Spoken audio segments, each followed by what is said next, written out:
My personal literacy story begins when I'm around 4 or 5. My dad used to always take me and my 3 sisters to the public library with him.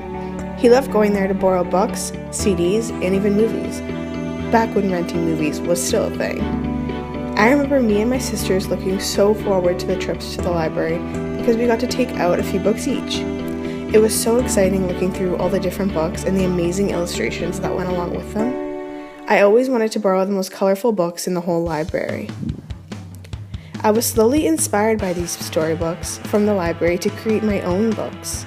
I got paper from my home printer and a pen and started creating these imaginary worlds. My favorite part was drawing the pictures to go along with the story. One book I made, called Figure 8, is about a girl named Farah who was competing in a national skating competition with her skater friends, and a girl who was somewhat of a bully to her, named Carly.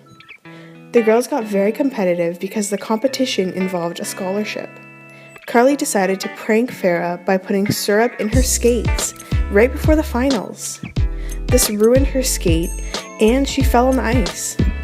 Farah needed revenge, so she switched Carly's skating costume for a very small version so that Carly wouldn't be able to do her dance correctly. The girls soon realized that this is not the right way to treat someone, and they decide to become friends instead of enemies. The girls end up going on to the competition and doing a great job, and they both make great new friends, each other. I remember my sisters and parents used to always ask to read my stories, and I always made sure that they were extra careful with them. As I became older, we started writing little stories in school, which I absolutely loved because then I could write about anything I wanted. It made school fun for me because I was already doing this in my free time. As school got more excessive and time-consuming, I stopped writing these little books, but I would love to get back into it one day, maybe even publish a children's book.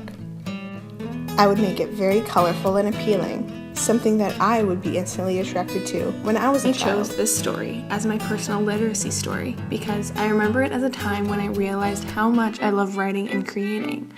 I found myself getting excited to write and share these stories. This time really shaped my literacy journey because I realized that literacy isn't just plain old writing and essays.